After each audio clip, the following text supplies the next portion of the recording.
Hello, headphone mixers. My name is Paul Third, and that man across from me is Emrah Celik, multi-award-winning mix engineer with over 3 billion streams to his name.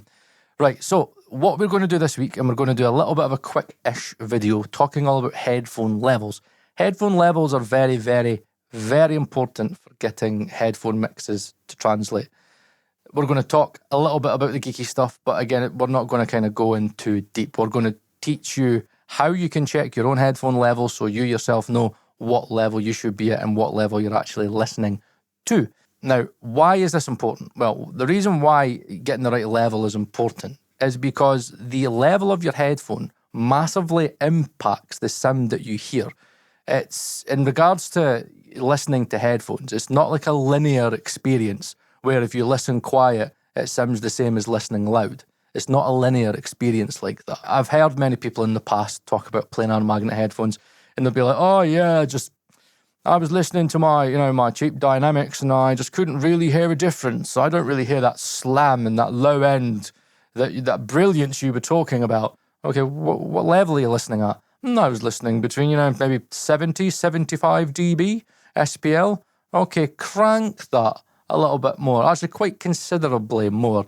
Just try and get, 85 dB SPL C weighted. What about now? Well, first they go, oh my God, it's too loud. Oh, you're gonna ruin my ears. You're gonna make me go deaf. This is too much.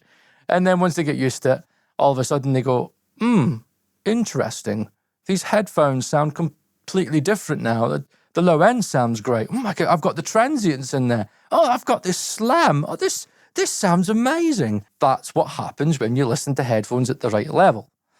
Now, Emrah, could you please explain to people why that is? First of all, let's talk about ear fatigue. You can actually work with 85 dB SPL for about 8 hours. People tested it. Even when you drive a car, it's about 75 dB, 80 dB SPL. If you are living in a busy street, it's more than maybe 90, 95 dB, Yeah, I think somebody did a test in New York where it was like in New York, it was fucking so loud. You are actually exposing that much sound every day. So 85 dB is pretty much where, if you look at, echo loudness, Fletcher-Munson curve. Fletcher-Munson curve, that you can see that this is where our ears mostly flat, hearing flat, It's the kind of same reaction to the bass and mids and highs. So that's why you have to mix and master when you're using headphones at 85 dB SPL or 80 SPL. If you think it's too much, 80 is okay too. When you go more than that, what's going to happen is going to be ear fatigue. You're going to lose your perspective and your ear is going to be very tired after maybe a half an hour or something. But if you go very low, you are not going to feel the bass. That's the issue with headphones. You don't feel the bass. I told you on the last video, right? The biggest difference between speakers and headphones is not about mid-range or highs. It's about low end. Because you feel the low end when you, especially like me, working on a 12-inch speakers, it's like here in the chest. Like it's just shaking the room. Shaking the room, vibrating everything. And that's not happening in the headphones. That's why if you work on the lower part of the volume, let's say 70 dB SPL, that's pretty low for a mixing. Of course, you can check and fix the low end and then lower the volume. That's not a problem. But all the details, it's going to be open up. And it's going to make you less heavy-handed. You are going to be using less distortion, less compression at right level. That's very important. So the level 85 dB SPL, just like my dear friend Paul told you, it's not the scientific, evidence. Yeah. But you're going to feel better. And if you feel it's too much, you're going to get used to it. Don't worry about it. You are not going to damage your ears or hearing by 85 dB SPL. You can work 8 hours. There's a lot of studies out there you can check online. There's a little bit of science to get in here. I think the biggest misconception, Emrah, that so many people have is that people a lot of times look at charts and they look at studies and they think, oh yeah, if I mix at 85 dB, SPL, I'm going to hurt my hearing. Now, what's very important to understand is where the energy in regards to the frequency is happening. Okay, so we talked about last week about how the inner ear, in terms of the way that we perceive audio when it comes in our ear, there's a tilt. We are less perceptive to low end and we are more sensitive to upper mid-range and highs.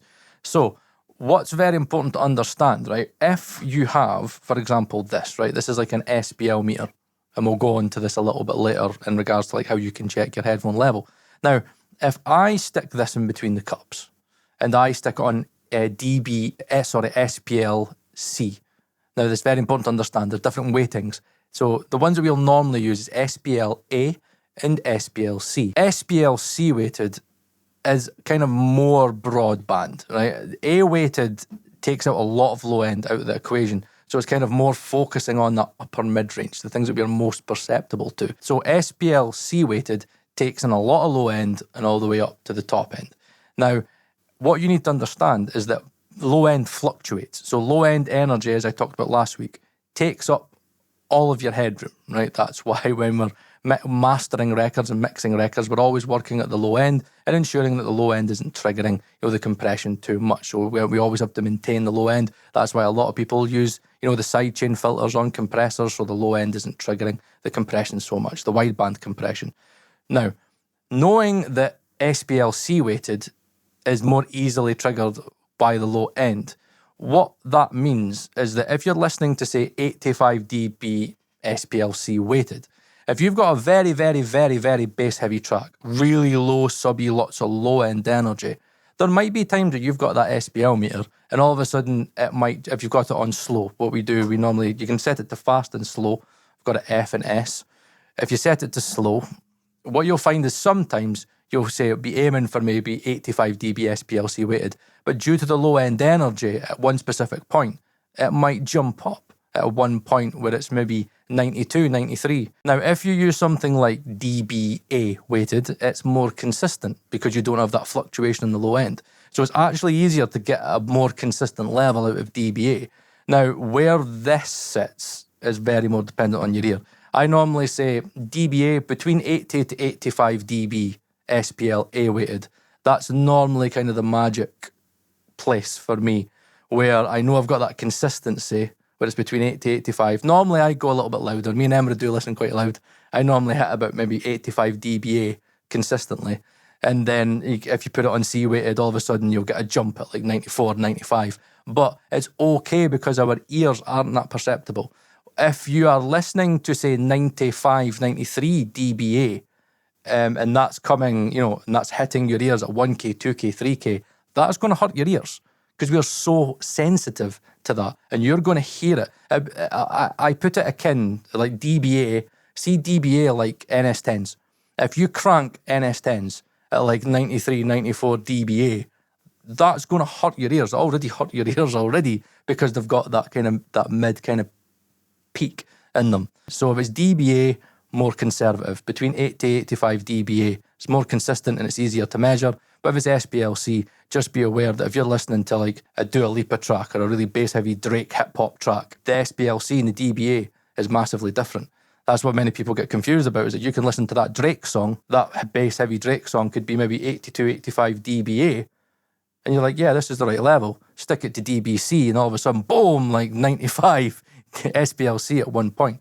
So that's very important to understand. So when we do talk about these measurements, it's important to understand the two weightings and have a better understanding of how acoustic sound actually works, the impact that it has on the measurements, and also how these ears perceive audio. Doesn't have to be 85 dB SPL all the time, right? Yeah. You were pretty much correct that It's music. It's going to fluctuate. It's music. It's going to fluctuate. It's going to go down to 75 or 90 dB SPL.